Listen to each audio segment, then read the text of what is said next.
اور اتر پردیش کے سیتاپور کے محمود آباد میں مرحوم راجہ محمد امیر محمد خان کی مجلس تحریم میں شیعہ دھرم گرو مولانا کلب جواد نقوی پہنچے۔ انہوں نے قلعے میں بارادری امام باڑے میں مجلس سے خطاب کرتے ہوئے راجہ صاحب کی زندگی پر روشنی ڈالی۔ اس کے بعد کربلا کے مصائب بیان کیے۔ مجلس کے بعد منصف ٹی وی کے سنوادداتا انوار حسین سے انہوں نے خاص بات چیت کی۔ محمود آباد راجہ صاحب کے قلعے میں موجود ہیں، ہمارے ساتھ موجود ہیں آفتاب شریعت علی جناب مولانا سید کلب جواد صاحب نقوی صاحب۔ آپ راجہ صاحب کی ایصال ثواب کی مجلس کے لیے آ جائے تھے۔ آج ہم بات کریں گے جو راجہ صاحب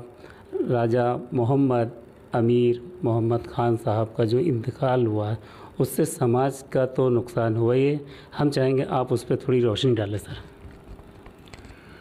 اعوذ باللہ من الشیطان الرجیم، بسم اللہ الرحمن الرحیم۔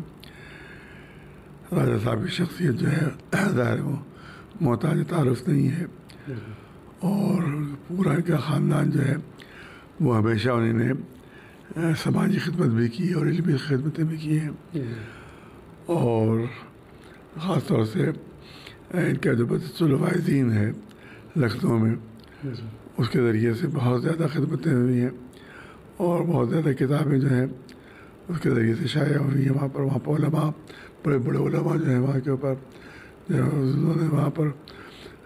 تبلیغ دین میں بہت زیادہ وہ فعال رہے وہ، اور یہ خاندان جو ہے وہ ہمیشہ علم دوست رہا ہے،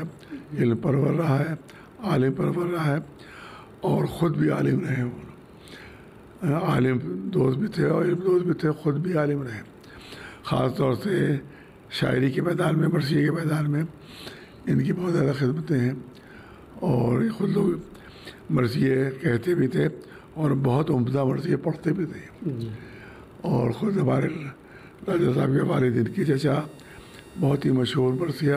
پڑھنے والے بھی تھے، اور لوگ یہ مرثیہ گو تھے، اور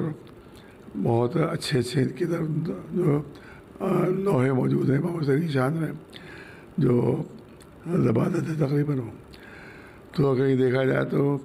ہر لحاظ سے ایک بہت بڑا قومی نقصان ہوا ہے، ادبی نقصان ہے، سماجی نقصان ہے، اور اگر دیکھا جائے تو مذہبی نقصان بھی ہماری قوم کا ہوا ہے، اور اگرچہ حالات بہت سخت رہے ان کے لیے، اور یہاں تک کہ بہت ہی لمبی لڑائی 30-35 سال مقدمہ جو ہے یہ لڑا، اس کے بعد یہ امام باڑے وغیرہ سب حاصل کیے، انہیں نے پوری جائیداد اپنی حاصل کی، لیکن بارہ پھر گورنمنٹ نے اس کو دوبارہ جو ہے وہ ایک پریسیڈنٹ کے ذریعے سے صدارتی حکم کے ذریعے سے اس کو واپس لے لیا، لیکن اس کے بعد بھی انہیں نے امام باڑوں کو اور یہاں کی مذہبی مقامات کو محفوظ رکھا۔ یہ بہت بڑا ان کا کارنامہ ہے اس میں، اور سب سے بڑا ان کا سرمایہ جو ہے وہ یہاں کا کتب خانہ ہے، یہاں کی لائبریری ہے۔ لائبریری میں بھی انتہائی قیمتی کتابیں ہیں، خاص طور سے جو قلمی نسخے ہیں وہ بہت زیادہ قیمتی ہیں، بہت ہی امپورٹنس کے حامل ہیں، اور ہر زبان میں، یہ نہیں خالی عربی فارسی اردو کی ہو بلکہ ہر زبان میں آپ کو ان کی لائبریری میں کتابیں مل جائیں گی،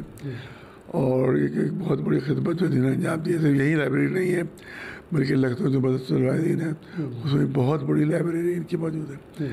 تو اگر دیکھا جائے تو ان کی خدمتیں بہت زیادہ ہیں، اور ظاہر ہے اس پر جس میں جتنی بات کی جائے کم ہے، اور ان کے ماشاء اللہ جو بیٹے ہیں وہ بھی ماشاء اللہ کافی پڑھے لکھے ہیں، اور یہاں کی جو یونیورسٹی ہے دہلی میں، نہرو یونیورسٹی اس میں پروفیسر بھی ہیں، اور خود ہمارے راجہ صاحب جو تھے وہ آکسفورڈ یونیورسٹی کے پڑھے ہوئے بھی ہیں، اور آکسفورڈ میں پڑھاتے بھی رہے ہیں وہ، اسی سے آپ ان کی علمی حیثیت کا اندازہ کر سکتے ہیں کہ دنیا کی اتنی مشہور یونیورسٹی کے تعلیم بھی حاصل کی، اور وہیں وہ تعلیم دی بھی، اسلامی ہسٹری وہاں پڑھاتے تھے وہ، اور اسلام کے اوپر وہاں پر لیکچر دیتے تھے۔ اس کا مطلب یہ کہ اتنی بڑی ان کی علمی حیثیت تھی کہ اتنی بڑی یونیورسٹی میں وہ پروفیسر کی حیثیت تھے،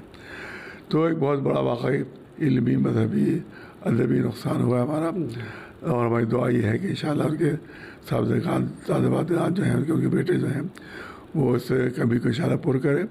اور اسی طرح سے دین کی خدمت کریں، اسی طرح سے مذہب کی خدمت کریں، اسی طرح سے ادب کی خدمت کریں، اس طرح سے ان کے